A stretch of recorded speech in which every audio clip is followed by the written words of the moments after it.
সংক্রান্তির দিন আজকে সকালে উঠে আমি যেটাতেই হাত দিয়েছি সেটাই খারাপ হয়ে গেছে। তো কেন বলছি তোমরা ভিডিওটা দেখলেই বুঝতে পারবে। তো এখানে আমি সকালে উঠে ফ্রেশ হয়ে নিলাম, আর মাকে দেখছি এখানে সকালে ভাজাভুজি কমপ্লিট করে দিয়েছে, কারণ বাবা যাবে দোকানে। তো সেই জন্য মা সকাল সকাল বাবার জন্য এখানে রেডি করছে। এই যে নিম পাতা ভাজা, চাল ভাজা, তারপর চিড়া, যেগুলো যেগুলো ভাজাভুজি হয়। এই যে দেখো, চা বানাতে বললো আমাকে। চায়ে আমি মানে জলে আমি দুধ দিয়ে দিলাম, দুধ একদম ফেটে গেল। তারপরে ওটা চেঞ্জ করে আমি এখানে চা বানিয়ে নিলাম। তারপর আমি মাকে আজকে বললাম যে আমি আজকে ছোলা ঘুগনি বানাই। আমি কোনোবারও বানাইনি, তো আজকে ফার্স্ট টাইম এগুলো বানাবো। তো বড় শখ করে আমি এখানে বসিয়ে দিলাম কুকারে সেদ্ধ করতে। এটা তো আমি ভালোই বানিয়েছি, তারপরে আমি দেখাচ্ছি তোমাদেরকে যে আমি কি করেছি কাণ্ডটা আজকে।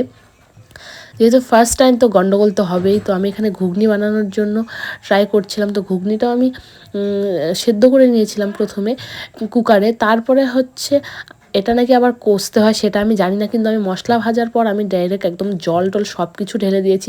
তারপর মার কাছে একটু গালি শোনার পর ওটা আমি জলটা ছেঁকে ফেলার পর আমি হচ্ছে ঘুগনিটা কষতে দিয়েছি।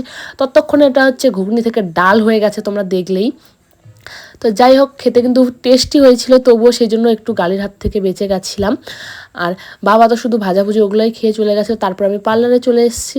আর দিদি নাকি আজকে এই যে গাছ লাগাবে, তো সেই জন্য হচ্ছে ওদের ছাদ থেকে মাটি নিয়ে আসলাম। আর এই পটটা দেখো কত সুন্দর মিশো থেকে নেওয়া হয়েছে। ভেতরে ঘরের ভেতরে গাছ লাগানোর জন্য এই স্ট্যান্ড সহকারে একটা দিয়েছে। খুবই সুন্দর কিন্তু পটটা।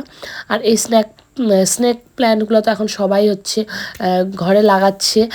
সব ভিডিওতে দেখছি এগুলো লাগানো নাকি খুবই ভালো অক্সিজেনের জন্য, সেজন্য ঘরের মধ্যে লাগানো হয়েছে।